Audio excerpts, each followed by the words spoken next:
Dark Sky's 2025 production is Fall Awake.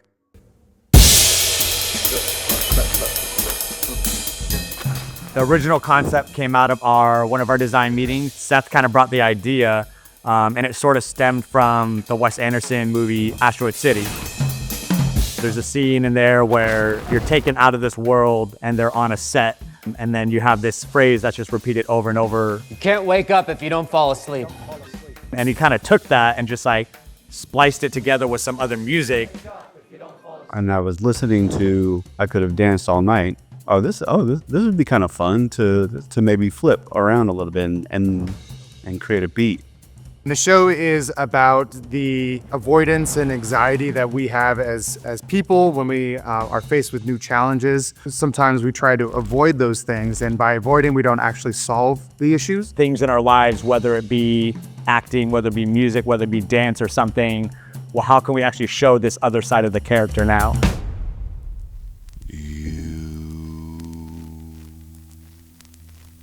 Can't wake up if you don't fall asleep.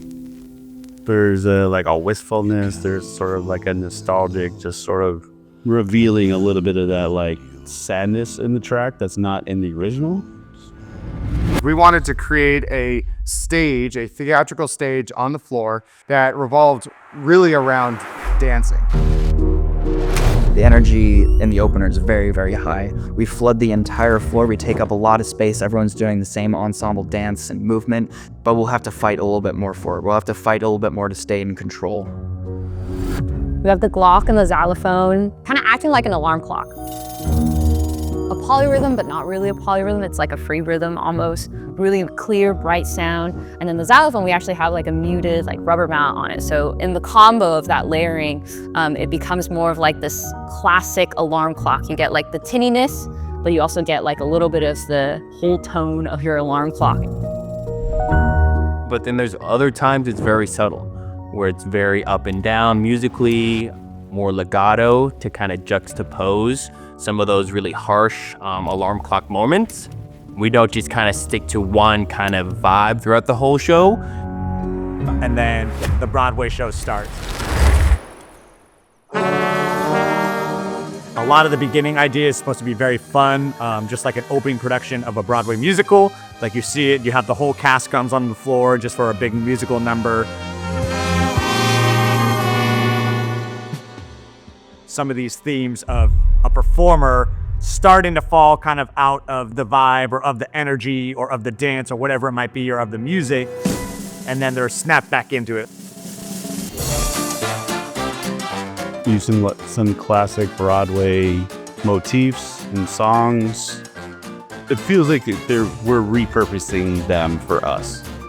It puts them in a different context. It has been super fun to arrange some classic big Broadway stuff.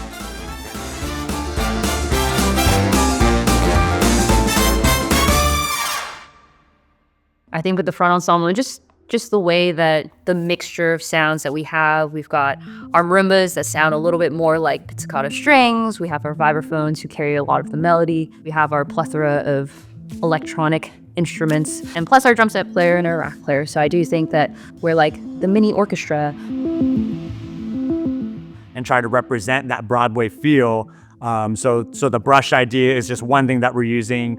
A lot of the sound design that Seth is doing in the front ensemble, but it's also just more of a song choice and just the actual source material that we're pulling from. We are trying to kind of get a variety of that.